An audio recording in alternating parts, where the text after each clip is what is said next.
الحمد لله وحده والصلاة والسلام على من لا نبي بعده ولا رسول بعده ولا معصوم بعده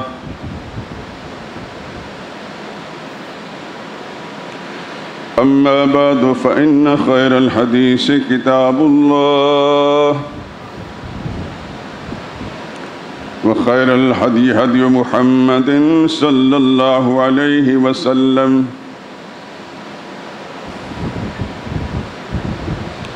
وشر الأمور محدثاتها وكل محدثة بدعة وكل بدعة ضلالة وكل ضلالة في النار.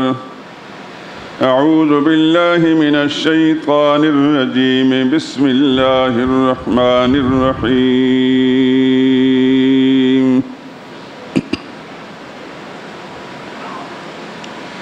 قل إنني هداني ربي إلى صراط مستقيم دينا قيما ملة إبراهيم حنيفا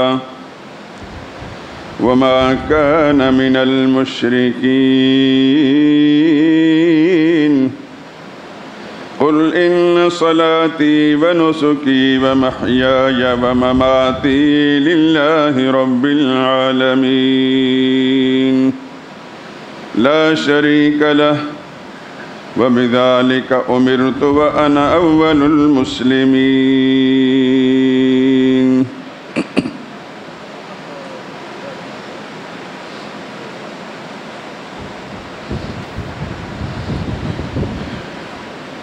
کہہ دیجئے کہ مجھے میرے پروردگار نے سیدھا راستہ دکھا دیا ہے، یعنی صحیح دین جو مذہب ہے ابراہیم علیہ السلام کا، جو ایک اللہ ہی کے طرفدار تھے اور مشرکوں میں سے نہ تھے۔ یہ بھی کہہ دیجئے کہ میری نماز اور میری قربانی اور میری زندگی اور میری موت سب اللہ رب العالمین ہی کے لیے ہے، جس کا کوئی شریک نہیں، اور مجھے اسی بات کا حکم ملا ہے اور میں سب سے پہلے فرمانبردار ہوں۔ سبحان ربک رب العزت عما یصفون وسلام علی المرسلین والحمد للہ رب العالمین۔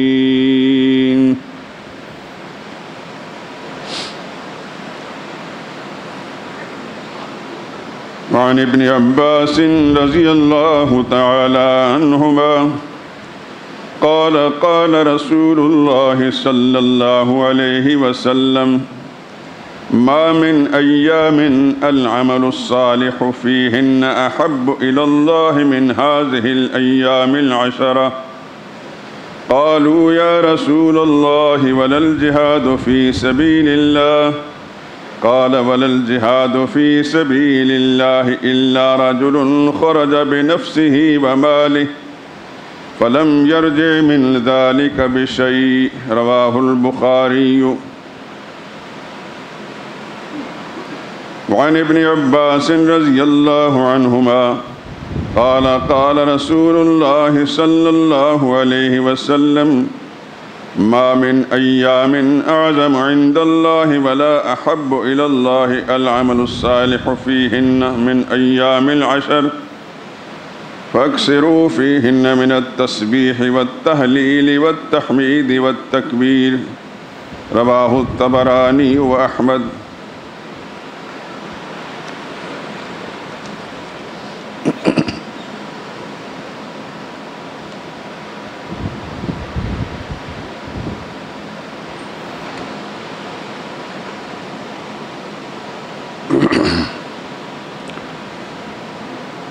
درود پاک پڑھ لیں.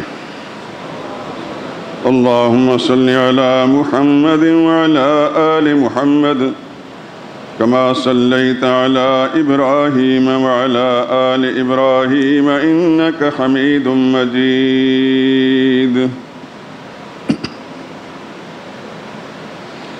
اللهم بارك على محمد وعلى آل محمد كما باركت على إبراهيم وعلى آل إبراهيم إنك حميد مجيد.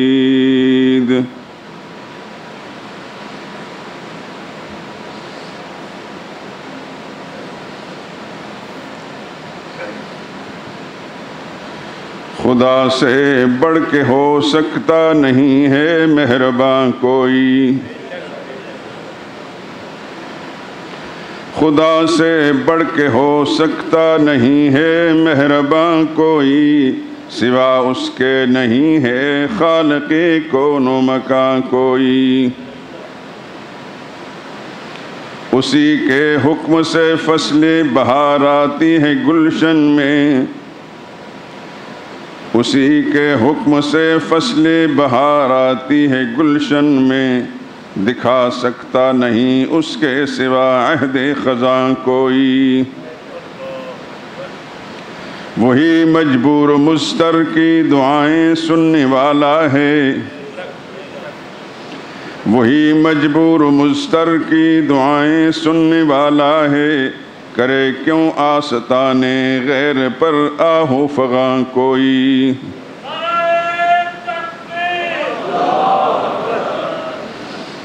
دعاؤں میں پکارو اس خدا بندے جہاں ہی کو، نہیں جس کے سوا حاجت روائے دو جہاں کوئی.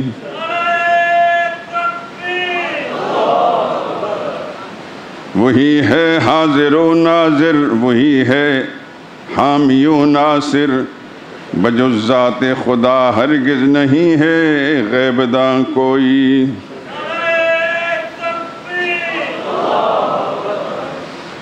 زمین و آسمان شمس و قمر دن رات شاہد ہیں، نہیں اس کے سوا ارض و سما کا حکمراں کوئی.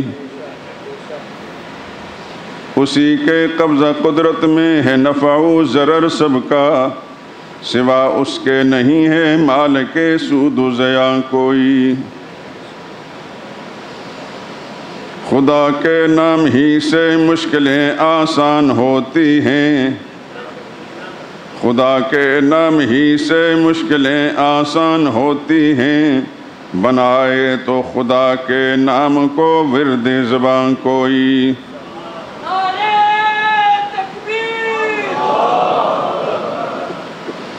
یہی تعلیم قرآن ہے، یہی ہے حاصل سنت، نہیں معبود برحق جز خدا بندے جہاں کوئی. اسی کے دامن رحمت، اسی کا دامن رحمت پناہ عاصیاں ہوگا، نہیں ہرگز کہیں اس کے سوا دار الامان کوئی. ظہور اللہ کی توحید پر ایمان ہو جس کا، نہ اس کو مال کی پرواہ نہ اس کو خوف جاں کوئی.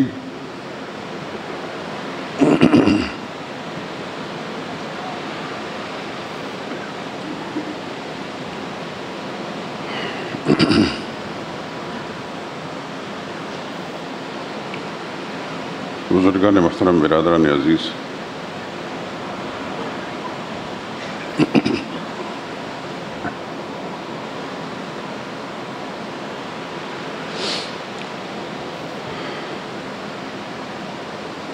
سورہ انعام کے آخری رکوع کی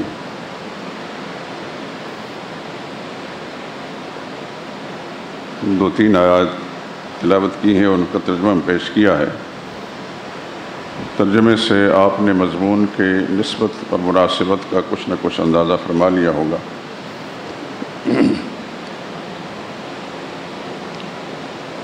ایک بات ذہن نشین فرما لیں،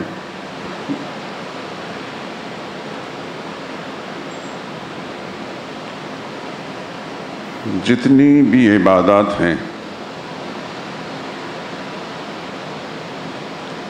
ان کا تعلق خواہ انسان کے عمل سے ہو یا انسان کے مال سے ہو یا انسان کی اپنی زبان سے ہو،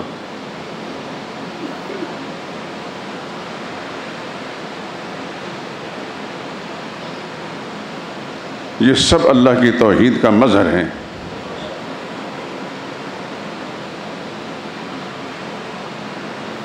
ابھی تقریباً 2 مہینے پہلے رمضان مبارک کا مہینہ گزرا ہے۔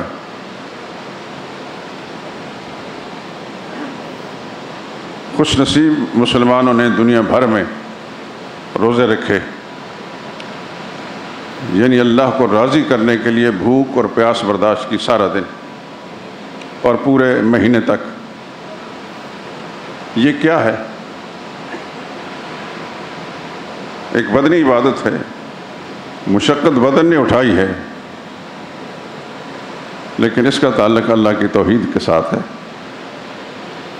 انسان بھوک پیاس برداشت بھی کرتا ہے صرف اللہ جل شانہ کے لیے، اس قادر مطلق کے لیے۔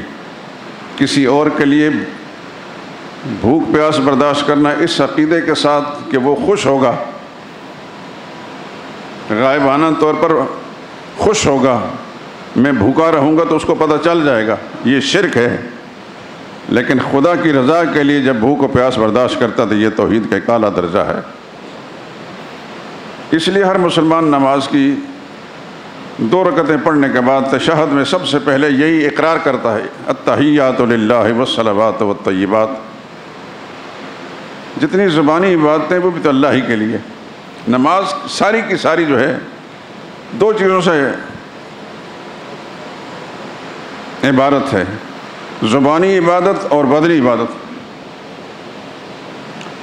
تھوڑا سا اپنے ذہن کو اس طرف لے جائیے۔ نماز میں کھڑے ہو کر جب آپ قبلہ رو ہو کر تکبیر تحریمہ کہتے ہیں اللہ اکبر، تو کس کی کبریائی کا اعلان ہوتا ہے؟ تو کیا چیز استعمال ہو رہی ہے؟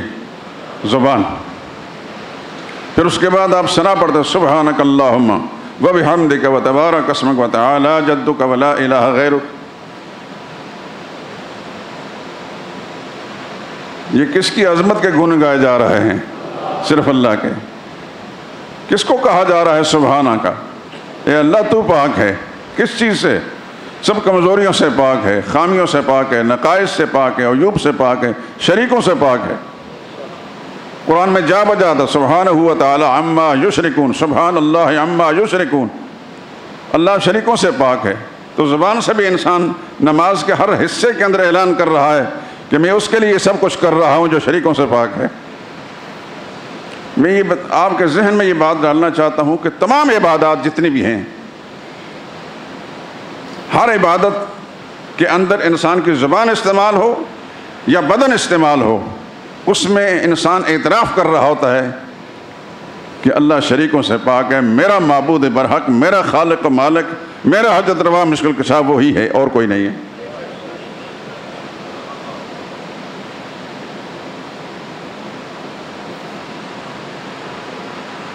اگر انسان صرف ثنا کے جو الفاظ ہیں سبحانک اللہم وبحمدک، یہ 2 لفظ شاید آپ کے ذہن میں آ گیا ہوگا کہ میں کتنی دفعہ اس کی طرف توجہ دلا چکا ہوں، یہ آتا اکٹھے ہیں، تسبیح اور تحمید۔ سبحانک اللہم وبحمدک، سبحان ربک رب العزت عما یصفون والسلام والحمد للہ رب العالمین، سبحان اللہ وبحمدہ، یہ آتا اکٹھے ہیں۔ لیکن اس میں ایک بہت بڑا ایک مفہوم چھپا ہوتا ہے۔ انسان اپنی زبان سے اعلان کرتا ہے کہ یا اللہ تیرے اندر کوئی کمزوری نہیں ہے۔ یہ جتنی کمزوریاں بھی ہیں مخلوق کی صفتیں ہیں، کوئی خامی نہیں، کوئی نقص نہیں، کوئی عیب نہیں، کوئی قصور نہیں، کوئی فتور نہیں، کوئی حصہ دار نہیں، کوئی شریک نہیں۔ پھر کہتا ہے وبحمدک، ساری خوبیاں، سارے کمالات، ساری عظمتیں، ساری بڑائیاں، ساری کبریائیاں اللہ تیری ذات کے اندر ہیں۔ تو نماز کا ہر حصہ چاہے زبان سے کچھ پڑھ رہا ہے یا جھک رہا ہے یا پیشانی زمین پر رکھا ہے، عمل سے بھی اللہ کی توحید کا اقرار کر رہا ہے، زبان سے بھی اللہ کی توحید کا اقرار کر رہا ہے۔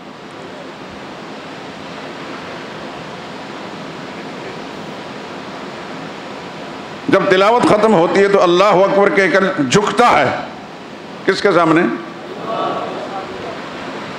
کس کے سامنے جھکتا ہے؟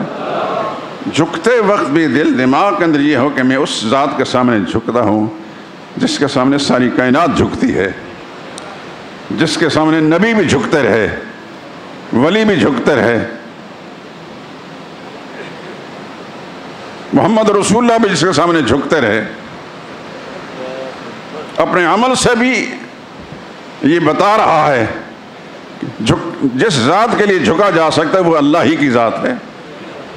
میں زبان سے بھی اقرار کر رہا ہوں اور عمل سے بھی یہ پیش کر رہا ہوں کہ میں اسی ذات کے سامنے جھکوں گا جس کے سامنے ساری کائنات جھکتی ہے۔ آپ خوش نصیب ہیں کہ اس مسجد کے اندر جو آواز لگتی ہے تو بار بار یہ چیز بھی آپ کے کانوں سے ٹکرائی گئی، اللہ کی اس کتاب میں تسبح لہ السماوات السبع والارض ومن فیہن، ساتوں آسمان اللہ کی تسبیح کر رہے ہیں۔ تسبیح کا کیا معنی؟ اللہ شریکوں سے پاک ہے، کمزوریوں خامیوں سے پاک ہے۔ تسبح لہ السماوات السبع والارض، زمینیں بھی تسبیح کر رہی ہیں، ومن فیہن، جو کچھ زمینوں کے اندر ہے وہ سب اللہ کی تسبیح کر رہی ہیں، اللہ کو ہر خامی اور عیب سے پاک قرار دے رہی ہیں۔ وَإِن مِّن شَيْءٍ إِلَّا يُسَبِّحُ بِحَمْدِهِ، کوئی چیز ایسی نہیں جو اللہ کی تسبیح نہ کرتی ہو اور سار حمد بھی نہ کرتی ہو۔ وَلَكِن لَا تَفْقَهُونَ تَسْبِيحَهُمْ، اے انسان تو ان کی تسبیح و تحمید کو سمجھتا نہیں۔ چڑیا جو بول رہی ہے اللہ کی تسبیح کر رہی ہے، جانور جو بھی بولتا ہے اللہ کی تسبیح و تحمید کر رہا ہے۔ سمندر کی مخلوق ہو یا کیڑے مکوڑے حشرات الارض، یہ سب خدا کو واحد لا شریک مانتے ہیں۔ اس دھرتی پر اس کائنات کے اندر صرف دو مخلوق ایسی بد نصیب گزری ہے، ایک جن ہے اور دوسرا انسان، جو خدا کے ساتھ شرک کرتے ہیں، شریک بناتے ہیں۔ باقی کوئی چیز ایسی نہیں، نہ آسمان والی نہ زمین، جو خدا کے ساتھ کسی کو شریک بنائے۔ تو رمضان کا مہینہ گزرا، اس کے اندر بھوک پیاس برداشت کی، کس کی رضا کے لیے؟ اللہ کے لیے۔ اب کسی دوست کے لیے، کسی اپنے پیارے اور محبوب کے لیے پورا مہینہ سخت گرمی کے مہینے میں 15 16 گھنٹے بھوک پیاس برداشت کر سکتے ہیں۔ کتنی محبت اور پیار کسی سے کیوں نہ ہو، کسی کے لیے نہیں کر سکتا۔ کس کے لیے کرتا ہے انسان؟ صرف اللہ کے لیے کرتا ہے۔ بات سمجھ میں آ رہی کہ نہیں آ رہی؟ تو رمضان کا مہینہ میں یہ گئے کہ مشق ہو رہی ہے اللہ کی وحدانیت کے عقیدے اور عمل کی۔ اسی طریقے سے یہ 2 مہینے کے بعد، 2.25 مہینے کے بعد جو قربانیاں ہیں، ابھی چند روز کے بعد آپ نے قربانیاں کرنی ہیں۔ اللہ کے دیے ہوئے مال میں سے آپ خوبصورت جانور خریدتے ہیں، آپ کے ذہن میں ہے کہ اچھی سے اچھی چیز خدا کے نام پر ذبح کروں۔ ہر انسان کے دل کے اندر جو کیفیت اس کو وہ جانتا ہے جس کی زمین پہ یہ چل پھر رہا ہے۔ اللہ اکبر۔ بعض لوگ تو اللہ کی محبت میں اللہ اکبر سارا سال خوبصورت سے خوبصورت جانور لے کر پالتے ہیں، ان کی خدمت ایسے کرتے ہیں جیسے کہ وہ ان کے مخدوم ہوں اور یہ ان کے خادم ہوں۔ شاید میں نے پچھلے جمعے میں سنایا تھا، ملتان میں حاجی عبدالکریم صاحب مرحوم، میں نے ان کے وہ جانور دیکھے تھے ایک دفعہ۔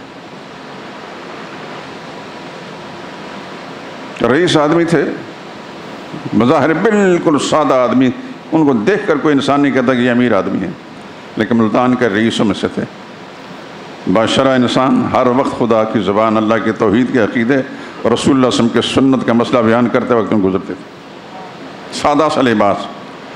اپنے دفتر میں ملتان شہر کے بے شمار دوست احباب بیٹھے ہوتے تھے، ہر روز ان کے تواضع بھی کرتے، اکرام بھی کرتے اور ساتھ ان مسائل بھی سمجھاتے۔ اور ملک بھر کے دینی مدارس سے جو لوگ آتے ہیں ان سے پوچھتے، اگر پتہ چلتا عقیدہ ٹھیک ہے تو ان کو وافر مقدار میں پیسے دیتے، لیکن کوئی بدعقیدہ انسان بھٹک نہیں سکتا تھا وہاں۔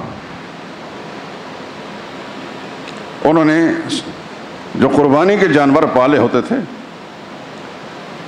آپ کی اس مسجد کا جو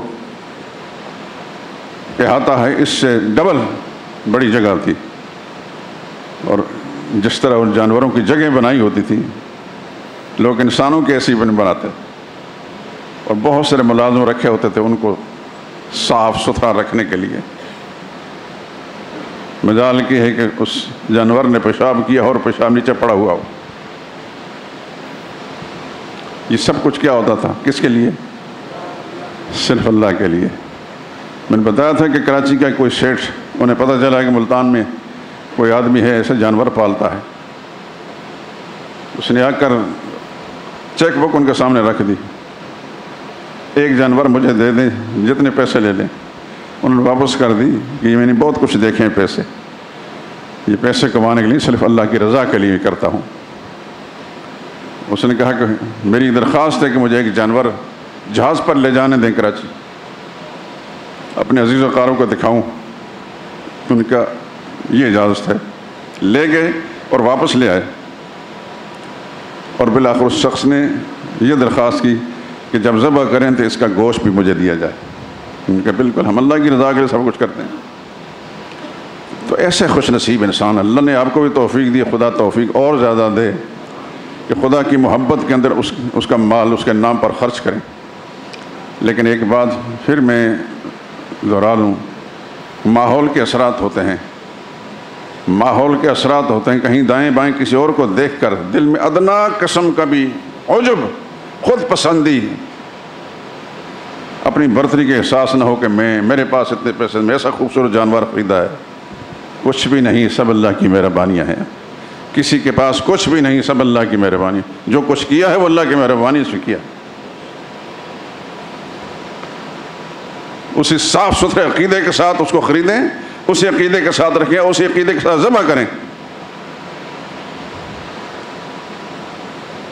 ایک غریب انسان اللہ کی محبت کے اندر پیسہ جمع کر کے ایک جانور خریدتا ہے بہت غریب عیالدار ہے۔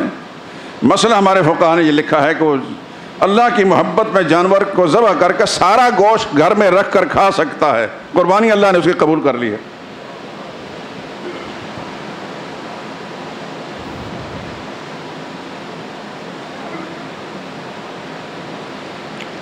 سارا دار و مدار انسان کی نیت پر ہے۔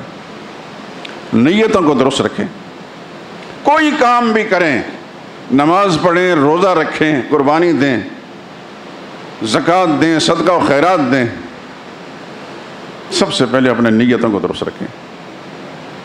انما الاعمال بالنیات، ہماری حدیث کی ساری کتابوں میں سب سے پہلے یہ روایت لائی جاتی ہے۔ مشکوٰۃ شریف کو اٹھا کر دیکھیں، سب سے پہلے یہ روایت لائی گئی ہے۔ اعمال کی قبولیت کا دار و مدار انسان کے نیت پر ہے۔ پہاڑوں جیسا عمل بھی کریں، نیت میں فطور ہے، خدا نے اس کو رد کر دینا ہے۔ اللہ کو کیا ضروری ہے اس کی؟ اللہ مجبور نہیں کسی کے لیے۔ لیکن چھوٹا سا عمل بھی اگر ہوگا تو خدا کے ہاں درجہ قبولیت سے نوازا جائے گا۔ خیر، بات سے بات نکلتی ہے، یہ آیت جو ہم نے پڑھی ہے، ان صلاتی و نسکی، میری نماز بھی یعنی میری بدنی عبادت بھی اللہ کے لیے ہے، و نسکی، میری قربانی بھی اللہ کے لیے۔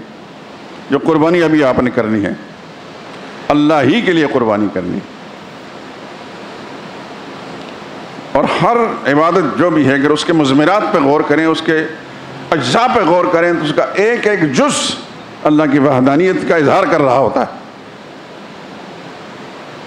نماز میں آپ کھڑے ہوتے ہیں، اللہ اکبر کہہ کر اس کی کبریائی کا اعلان کرتے ہیں، یہ اللہ کی وحدانیت کا اعلان ہے، اللہ ہی بڑا اور کوئی بڑا نہیں۔ پھر جو کچھ پڑھتے ہیں اس کے اندر بھی اقرار کر رہے ہوتے ہیں۔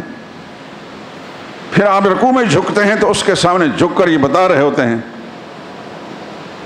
میرا کام جھکنا ہے، مخلوق کا کام جھکنا ہے، اور ساری مخلوق اسی کے سامنے جھکتی ہے، وہ کسی کے سامنے نہیں جھکتا۔ پیغمبر بھی جھکتے رہے، نبی ولی سب اس کے سامنے جھکتے رہے، فرشتے بھی اس کے حکم کے پابند ہیں، فرشتے بھی اس کے حکم کے پابند ہیں۔ لا یعصون اللہ ما امرہم، اللہ فرماتے ہیں جو اللہ نے امر کر دیا، حکم دے دیا، اس کی نافرمانی نہیں کرتے۔ وَيَفْعَلُونَ مَا يُؤْمَرُونَ، جو اللہ کی طرف سے حکم ملتا ہے وہ کر گزرتے ہیں۔ ایک ایک فرشتہ کتنا طاقتور ہے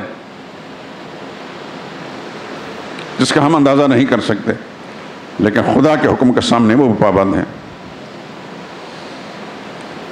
ساری طاقتوں کا مالک کون ہے؟ صرف اللہ، بس یہ ذہن میں بٹھا، صرف اللہ، اللہ ہی بڑا ہے، اس لیے نماز کے اندر یہ لفظ بار بار کہلوائے گیا، اللہ اکبر اللہ اکبر اللہ اکبر، سب سے بڑا اللہ ہی ہے، سب سے بڑا اللہ ہی ہے۔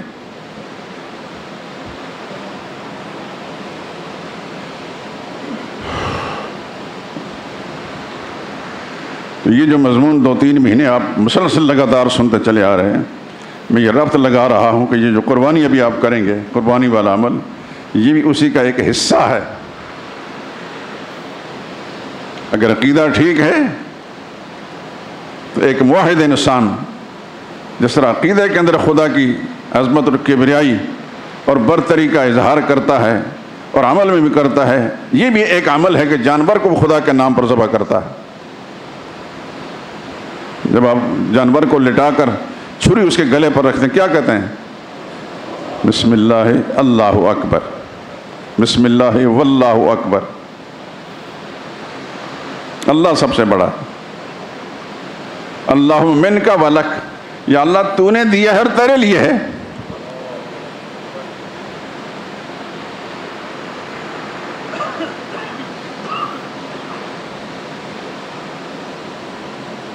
اس لیے پھر خدا کے پیغمبر نے فرمایا صلی اللہ علیہ وسلم کہ اس کے خون کا قطرہ زمین پر پہنچنے سے پہلے قبول ہو جاتا ہے اور اس کے گناہوں کی معافی کی شکل بن جاتی ہے۔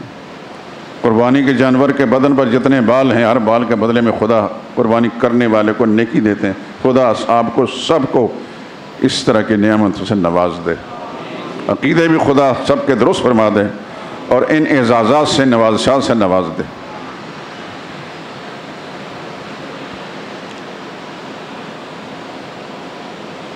ابھی میں نے 2 حدیثیں پڑھی ہیں، ایک تو بخاری شریف کی روایت ہے اور دوسری روایتیں بہت ساری دوسری کتابوں کے اندر ہیں۔ دونوں روایتوں کے راوی حضرت عبداللہ ابن عباس ہیں۔ جانتے ہیں آپ کون ہیں؟ یہ نبی کو جانتے ہیں تو نبی کے خاندان کو بھی جانیں۔ یہ رسول اللہ صلی اللہ علیہ وسلم کے چچا زاد بھائی ہیں، حضور کے صحابی ہیں، چچا زاد بھائی ہیں، اور حضور نے ان کے لیے دعا فرمائی تھی، اس لیے ترجمان القرآن بھی، قرآن کی تفسیر کا فہم اللہ نے ان کو بہت اونچا دیا تھا۔ یہ کہاں مدفون ہیں؟ طائف میں۔ میں ان کی قبر پر گیا ہوں خدا کی توفیق سے۔ ان کی قبر کے ساتھ ایک مسجد ہے، مسجد کے ساتھ ایک کتب خانہ ہے، اس کتب خانے کے اندر بھی گیا ہوں۔ وہاں سے بہت ساری کتابیں بھی مجھے ملی۔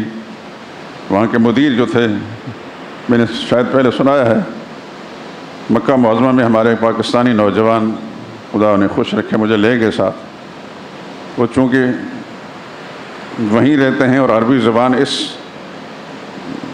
فصاحت بلاغت سے بولتے ہیں، کوئی انسان نہیں سمجھتا کہ یہ پاکستانی، اپنی شکل و صورت سے بدو لگتے ہیں۔ بڑی زبردست عربی بولتے ہیں۔ مجھے لے گئے، وہ تو انہوں نے عربی لباس پہنا ہوتا ہے، میں سلوار قمیض۔ اس نوجوان مدیر کے سے ملاقات کرائی، کہا کہ یہ پاکستانی عالم ہیں۔ میں نے ان کو کہا خدا کے بندے میرا تعارف یوں نہ کرایا کریں، نہ میں عالم ہوں نہ تعارف کرائیں، خواہ مخواہ۔ بہرحال ان کی اپنی سوچ، انہوں نے ہمیں قہوہ پلایا۔ میں دیکھتا رہا ساری لائبریری کو، جہاں جہاں میری نظر پڑی تو کچھ کتابیں مجھے ناقص نظر آئیں، تو میں نے موقع پا کر اس مدیر سے کہا، مکہ شہر کی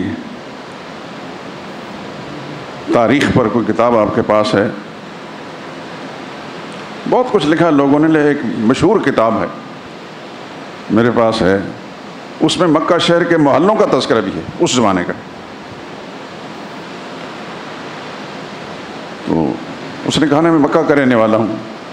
میں نے جب اس سے پوچھا تو اس نے کچھ لاعلمی کا اظہار کیا۔ میں نے کہا ابن ظہیرہ ایک مصنف گزرے، بہت بڑے ان کی کتاب۔ تو عربی میں کہنے لگے خدا کی قسم میں نے ابھی تک تو یہ نہ دیکھی ہے نہ سنی ہے۔ میں بڑا حیران ہوا، میں پاکستانی ایک طالب علم ہوں، مجھے پتہ ہے، ان کو کیوں نہیں پتہ؟ یہ بات سن کر نا پھر اس کو کچھ احساس ہوا کہ ہاں اس کو کچھ نہ کچھ پتہ ہے، یہ صرف شلوار قمیض کے پاکستانی جاہلوں میں سے نہیں۔ پھر اٹھ کر مجھے کہنے لگے مجھے دکھائیں میری لائبریری میں کیا کیا نقائص ہیں۔ میں نے نشاندہی کی کہ فلاں کتاب نہیں، فلاں نہیں ہے، فلاں نہیں ہے، فلاں ہونی چاہیے، فلاں ہونی چاہیے۔ اس نے شکریہ بھی ادا کیا اور اتنا بڑا ڈھیر کتابوں کا مجھے دیا جو عرب لوگ مفت تقسیم کرتے ہیں۔ خیر، عبداللہ ابن عباس رضی اللہ تعالیٰ عنہ کی قبر مبارک کے ساتھ یہ روایتیں دونوں ان سے ہیں۔ رسول اللہ صلی اللہ علیہ وسلم کے چچا زاد بھی تھے، صحابی بھی تھے، اور ایک اور نسبت بھی ہے، میں بیان تو کر چکا ہوں لیکن آپ حضرات نے یاد نہیں کی ہوگی۔ عبداللہ ابن عباس رضی اللہ تعالیٰ عنہ کی والدہ رسول اللہ صلی اللہ علیہ وسلم کی سالی تھیں۔ ان کی دو بہنیں یکے بعد دیگرے رسول اللہ صلی اللہ علیہ وسلم کی زوجیت میں آئیں۔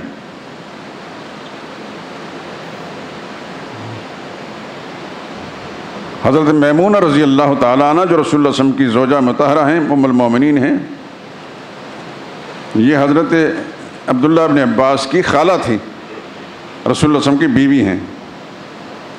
تو یہ رسول اللہ صلی اللہ علیہ وسلم کے چچا زاد بھی ہیں اور حضور صلی اللہ علیہ وسلم کے سالی کے بیٹے بھی ہیں، اور حضور صلی اللہ علیہ وسلم کے صحابی بھی ہیں، اور حضور صلی اللہ علیہ وسلم کے ساتھ ان کو ایک خاص مناسبت تھی۔ وہ حدیث میں کئی دفعہ سنا چکا ہوں۔ ایک دفعہ حضور کے ساتھ کسی سواری پر بیٹھے تھے تو حضور نے ان کو مخاطب یا غلام، اے نوجوان لڑکے، چھوٹی عمر کے تھے، دو تین دفعہ حضور نے یا غلام تو لبیک صادق لبیک یا رسول اللہ میں حاضر ہوں، متوجہ ہوں آپ کے ارشاد کی طرف۔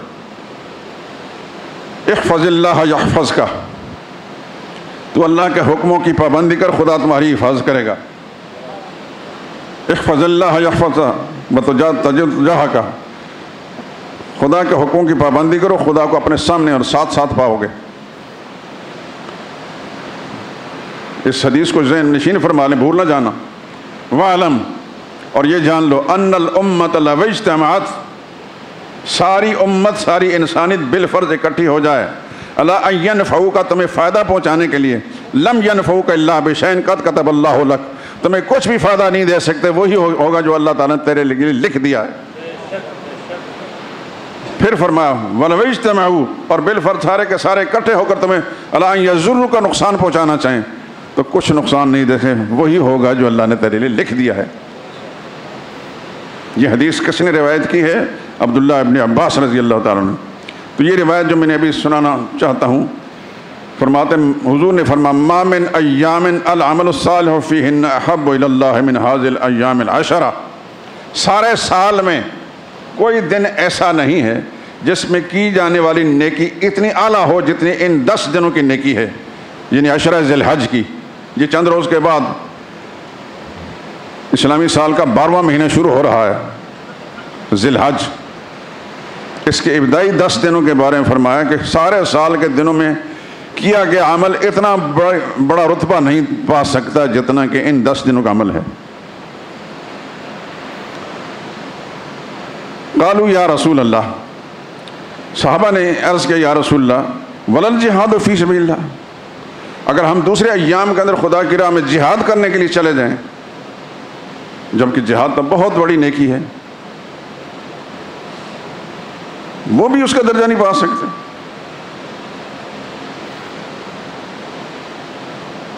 ہمارے اس معاشرے میں لفظ جہاد جو ہے جب کہ ذکر کیا جاتا تھا، جو اسلام بیزار طبقہ، کفر پسند طبقہ، وہ کہتے ہیں یہ تو دہشت گرد ہے۔ جتنے بھی اسلام بیزار ہیں، اوپر کی سیٹوں پر بیٹھے ہوئے ہوں یا دوسرے شعبوں کے اندر ہوں، جتنے اسلام بیزار ہیں، جتنے دین بیزار ہیں، جتنے کفر پسند ہیں، ان کے لیے لفظ جہاد دہشت گردی ہے۔ خدا کے پیغمبر نے جہاد کو اسلام کے سب سے بلند ترین چوٹی قرار دیا۔ آج یہ جتنا رونا پیٹنا ہے کشمیر کا، جہاد اگر ہوتا تو کشمیری مسلمانوں کے ساتھ یہ سلوک ہوتا؟ فلسطین کے مسلمانوں کے ساتھ جو کچھ ہو رہا ہے، اگر جہاد کا عمل جاری ہوتا تو یہ کچھ ہوتا؟ دنیا کفر نے سب سے پہلے اپنے ایجنٹ مسلم دنیا میں مقرر کیے اور انہیں مسلمانوں کے ذہن سے جہاد کی اہمیت نکالی، پھر انہوں نے اپنا کام کیا۔ زمین آسمان بدل سکتے ہیں، خدا کے نبی کا فرمان غلط نہیں ہو سکتا۔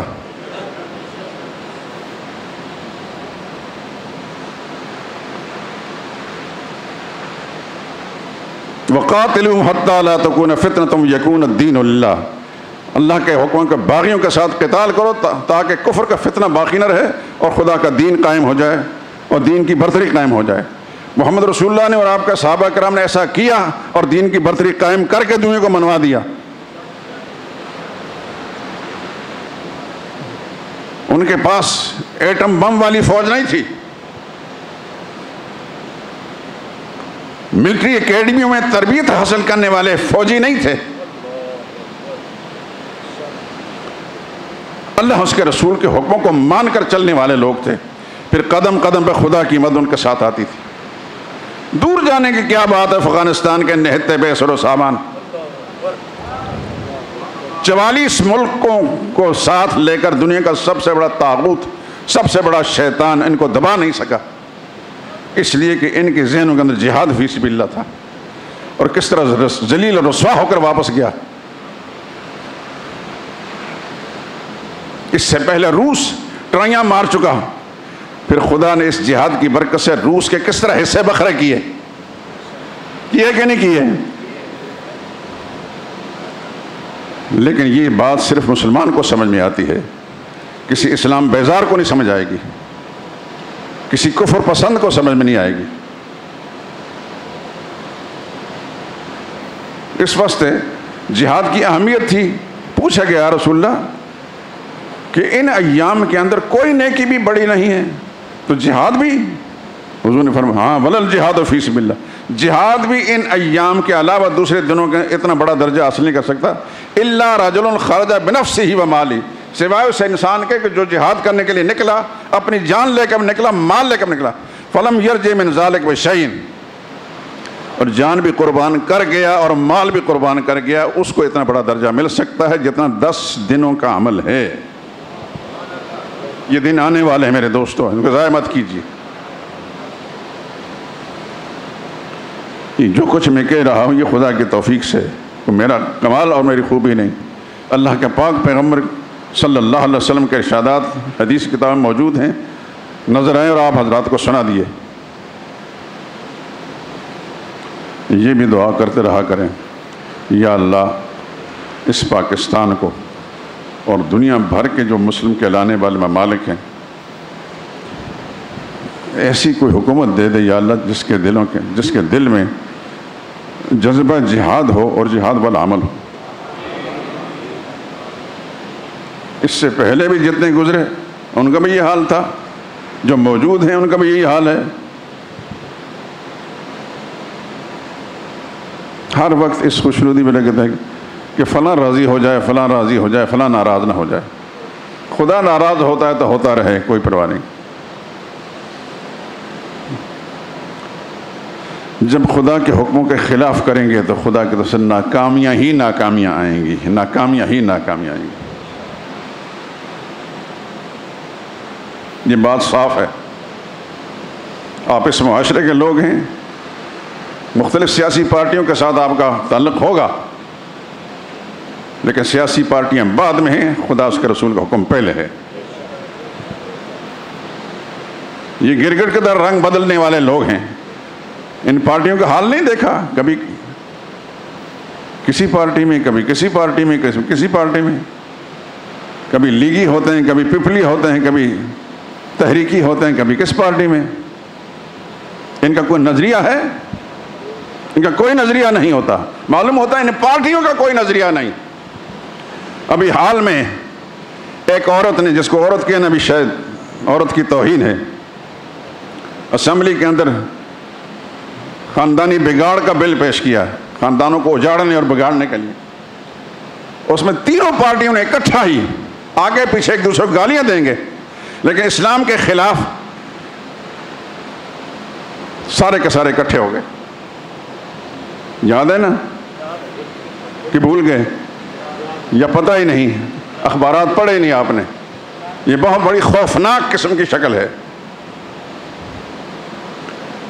کوئی لڑکی بھی باہر سے اپنا کوئی بوائے فرینڈ گھر میں لائے, باپ بھائی اس کو روک نہیں سکے گا. اگر یہ ملعونوں کا بل پیش ہو گیا یا کامیاب ہو گیا تو پھر ایسا ہوگا ان گھروں کے اندر, کوئی لڑکا کسی لڑکی کو گھر میں لے آئے, کوئی لڑکی کسی لڑکے کو گھر میں لے آئے, باپ روک نہیں سکے گا.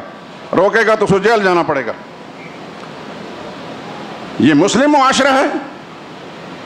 کہا جا سکتا ہے یہ مسلم معاشرہ ہے؟ یہ کہا جا سکتا ہے کہ جنہوں نے اس بل کو پاس کیا وہ مسلمان ہیں؟ یہ اسلام بیزار لوگ ہیں. میرے دوستو, لمحہ فکریہ ہے آپ حضرات, آپ کے جوان بچے اور بچیاں, خدا آپ کے گھروں کو محفوظ فرمائے. اگر یہ لعنتی نظام پاس ہو جاتا ہے اور آپ خاموش تماشائی بنے رہتے ہیں تو پھر آپ کی نسلیں بھی روئیں گی. آگے پیچھے اسمبلی کے اندر ایک دوسرے کو گالیاں بکتے ہیں, اور اس کافرانہ نظام کو پاس کرنے کے لیے سارے کے سارے اکٹھے ہو گئے.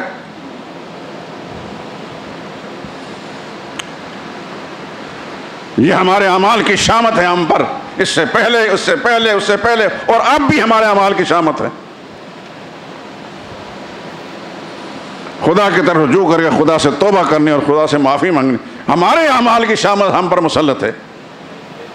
اللہ کے نبی نے 1400 سال پہلے فرمایا, کما تکونون کذالک یعمر علیکم, جیسے تم ہو گئے ویسے تم پر حاکم مسلط کیے جائیں گے.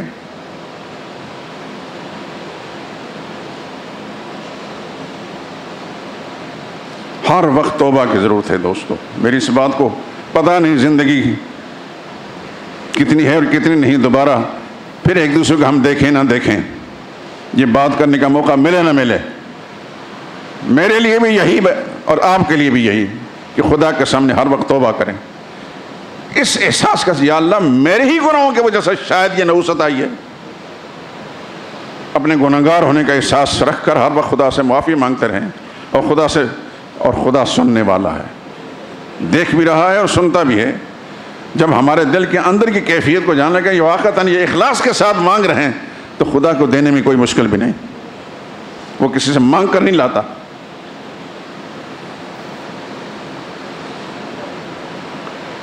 اپنے مفادات کی خاطر اسمبلیوں کے اندر وہ بکواس کرتے ہیں کہ غنڈے اور بدماش بھی ایسے بکواس نہیں کریں گے, لیکن جب اسلام کے خلاف بات ہے تو سارے سر جوڑ کر تینوں پارٹیاں بیٹھ گئیں اور فوری طور پر پاس کر لیا. یہ لمحہ فکریہ اندر باہر کے سارے دوست سن رہے ہیں. میرا یہ فرض بنتا ہے کہ میں اس حقیقت کا اظہار کروں.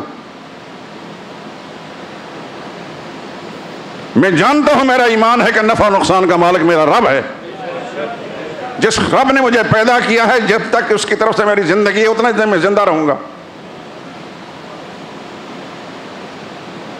لیکن میرا یہ بھی فرض بنتا کہ آپ تک یہ بات پہنچاؤں.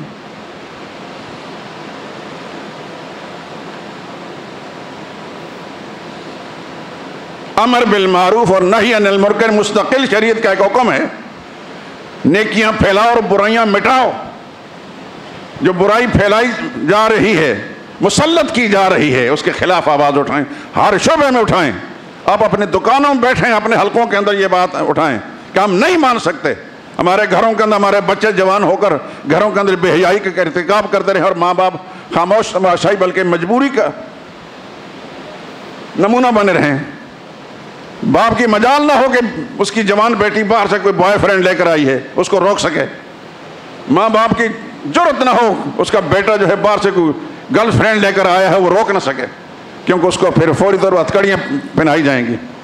یہ کافرانہ سوچ ہے, یہ مسلمانوں کی سوچ نہیں میرے دوستو, یہ کافروں کی سوچ ہے. ہم اس پر لعنت بھیجتے ہیں.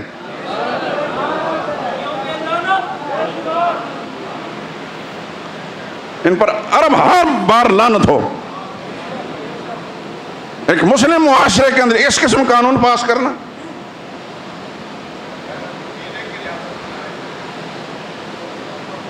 اور ٹس سے مس نہیں ہوئے, کسی قسم کا کوئی انہوں نے رد عمل ظاہر نہیں کیا. کہ مدینے کی ریاست ہم بنا رہے ہیں، مدینے کی ریاست میں تو ایسا نہیں ہوتا. لیکن صرف ایک پر نہیں، تینوں پارٹیاں مجرم ہیں اس معاملے میں، لیگی ہوں یا پیپلیاں ہوں یا یہ موجودہ حکومت، اس معاملے میں تینوں مجرم ہیں. متفقہ طور پر انہوں نے پاس کیا ہے. اس سے معلوم ہوتا ہے کہ کس قدر یہ سارے لوگ اسلام بیزار ہیں.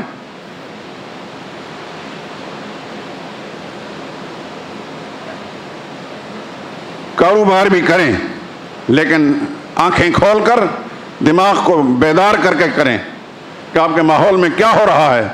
شاید یہ وقت آ جائے، شاید کہ پھر آپ سب لوگوں کو باہر نکلنا پڑے اس کافرانہ نظام کو مٹانے کے لیے، ورنہ آپ کے گھر نہیں بچیں گے. پھر خون کی آنکھوں روئیں گے، آپ کے گھر نہیں بچیں گے اگر اس برائی کا قلع کا منع کیا گیا، اس کے خلاف احتجاج کی آواز نہ اٹھائی گئی.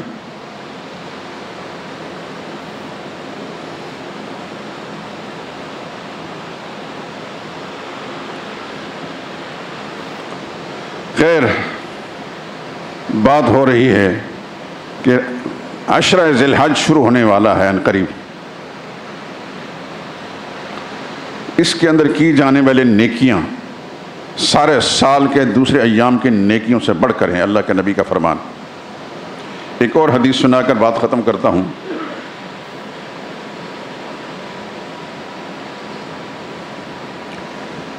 یہ روایت عبداللہ ابن عباس سے ہے، ما من ایام اعظم عند اللہ ولا احب الی اللہ. کوئی دن بھی سارے سال کے اللہ کے نزدیک اتنے بڑے اور اتنے پیارے نہیں ہیں. العمل الصالح فیہن من الایام العشر، جو نیک عمل ان 10 دنوں کے اندر دوسرے سال کے دوسرے دنوں کے اندر اتنا قیمتی ہو. پھر فرمایا فاکثروا فیہن من التسبیح والتہلیل والتحمید والتکبیر. کثرت کے ساتھ اس کے اندر تسبیح پڑھو، تحلیل پڑھو، تحمید پڑھو، تکبیر پڑھو. تسبیح کہتے ہیں سبحان اللہ کو، تحلیل کہتے ہیں لا الہ الا اللہ کو، تحمید کہتے ہیں الحمدللہ، تکبیر کہتے ہیں اللہ اکبر. اب اس کی تشریح آگے سن لیں. رسول اللہ نے فرمایا صلی اللہ علیہ وسلم، ایک دفعہ صحابہ کرام سے فرمایا تم میں سے کون شخص ہے احد پہاڑ سے زیادہ نیکی کرنے والا؟ عرض کہ یا رسول اللہ احد پہاڑ جتنی بڑی نیکی کون کر سکتا ہے؟ آپ نے فرمایا سبحان اللہ احد پہاڑ سے زیادہ ہے، الحمدللہ احد پہاڑ سے زیادہ ہے، لا الہ الا اللہ احد پہاڑ سے زیادہ ہے، اللہ اکبر احد پہاڑ سے زیادہ ہے. مزید تشریح فرمائی کہ جو شخص سبحان اللہ 100 بار کہتا ہے ان ایام کے اندر خاص طور پر، تو اس کو 100 عربی غلام آزاد کرنے کا اجر ملتا ہے. بھول نہ جانا اس روایت کو. 100 مرتبہ کتنا ٹائم لگ جاتا ہے سبحان اللہ. اس سے معلوم ہوتا ہے کہ لفظ سبحان اللہ کتنا قیمتی ہے، اس کے اندر کتنے معانی چھپے ہوئے ہیں، معانی کا سمندر چھپے ہوئے ہیں. کہ حضور صلی اللہ علیہ وسلم فرماتے ہیں کہ 100 مرتبہ جو سبحان اللہ پڑھتا ہے 100 عربی غلام آزاد کرنے کے برابر اجر ملتا ہے. جو 100 مرتبہ الحمدللہ کہتا ہے 100 گھوڑے جہاد میں بما سامان کے بھیجنے کے برابر ہے. 100 مرتبہ جو اللہ اکبر پڑھتا ہے اس کا ثواب تمام 100 اونٹ قربانی کرنے کے برابر، 100 اونٹ قربانی کرنے کے. اور پھر لا الہ الا اللہ 100 بار اگر کوئی پڑھتا ہے اس کا ثواب تو تمام زمین و آسمان کو بھر دیتا ہے. مسند احمد کی روایت ہے. یہ آخری جو جملہ ہے اس پر میں تھوڑی سی آپ کی توجہ مبذول کروں گا. لا الہ الا اللہ اس کا ثواب زمین و آسمان کی فضا کو بھر دیتا ہے. اس میں کیا ہے لا الہ الا اللہ؟ یہ لا الہ الا اللہ کیا ہے؟ کچھ سمجھ میں آ رہی کہ نہیں آ رہی؟ یہ وہی جملے ہیں جن کو پڑھ کر آپ مسلمان ہوئے ہیں. یہ وہی کلمات ہیں جو آپ کسی کافر کو پڑھا کر مسلمان کرتے ہیں، دار اسلام میں لاتے ہیں. اس کے اندر کیا چھپا ہوا ہے کہ اتنا بڑا اجر ہے کہ زمین و آسمان کو اس کا ثواب بھر دیتا ہے؟ یہ ہے خدا کی توحید کا عقیدہ. آئے میری بات کی طرف. یہ 3 مہینے سے آپ جو ہر رمضان مبارک اور اس کے بعد کے جمعوں کے اندر یہ مضمون سنتے رہے ہیں اس کا خلاصہ کیا ہے؟ اللہ کی وحدانیت کا عقیدہ، اور وہ لا الہ الا اللہ، اس کا خلاصہ، اس کا نچوڑ ان الفاظ کے اندر ہے، لا الہ الا اللہ، اللہ کے سوا کوئی اور الہ نہیں۔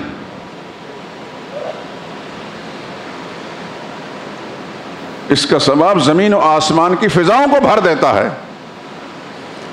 پڑھیں گے نا انشاءاللہ، اور مسئلہ تو سمجھ میں آ گیا کہ ہر روز ایک تسبیح سبحان اللہ، ایک تسبیح الحمدللہ، ایک تسبیح اللہ اکبر، اور ایک تسبیح لا الہ الا اللہ۔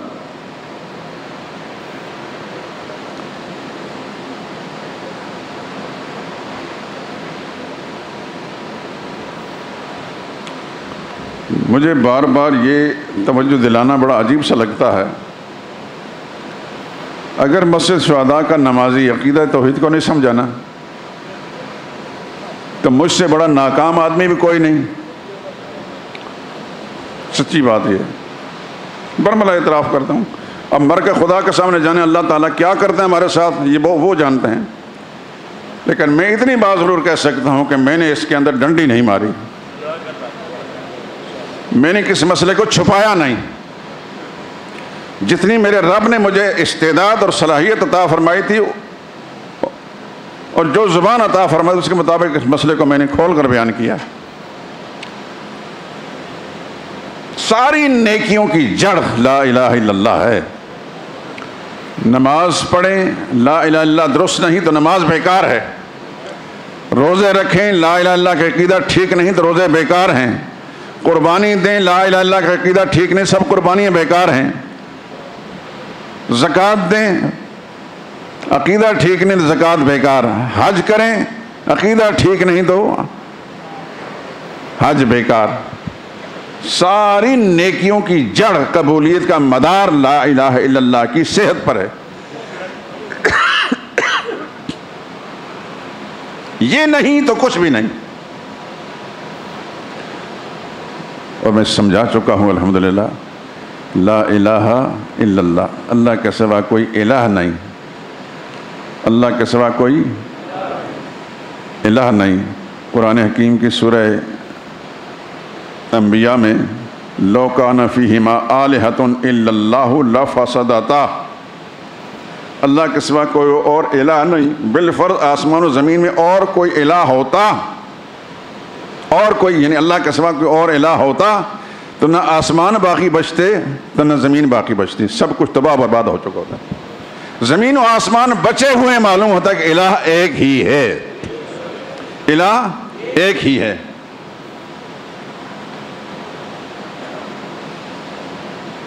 چھوٹی عمر میں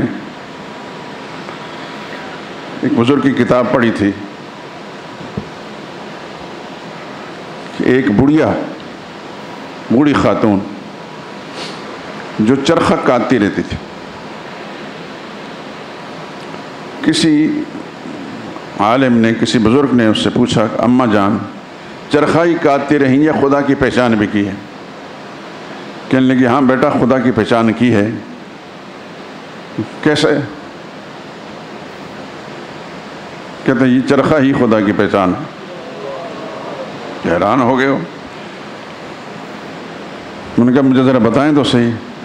کہنے لگے چرخے کو میں چلاتی رہتی ہوں تو چلتا رہتا ہے، چھوڑ دیتی ہوں تو رک جاتا ہے۔ میں نے اس سے اندازہ کر لیا کہ اس کائنات کو کچھ چلانے والا ہے، اگر چلانے والا نہ ہوتا تو یہ ایک دم رک جاتا۔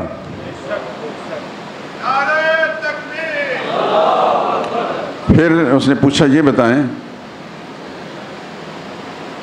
کہ چلانے والا ایک ہے یا دو، ایک سے زیادہ؟ کہنے لگی ایک ہی ہے۔ ان کی دلیل کیا ہے؟ انہوں نے کہا یہی چرخہ ہے۔ ان کا کیسے؟ کہنے لگا میں چلاتی ہوں تو ایک رفتار سے چلتا ہے، میرے ساتھ دوسرا اگر مل کر کچھ چلاتا تو اس کی طاقت میری طاقت مل کر اس کی رفتار میں تیزی ہو جاتی، یا میرے مخالف چلاتا تو ہماری دونوں کی طاقتیں لگ کر وہ چرخہ ٹوٹ جاتا۔ خدا بند قدوس ایک ہی چلا رہا ہے، ایک نظام سے چلا رہا ہے۔ دو خدا ہوتے تو دونوں کی لڑائی کے اندر جو زمین و آسمان تباہ برباد ہو جاتے ہیں۔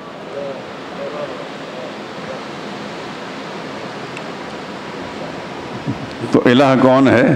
اللہ ہے، اور اللہ ایک ہی ہے۔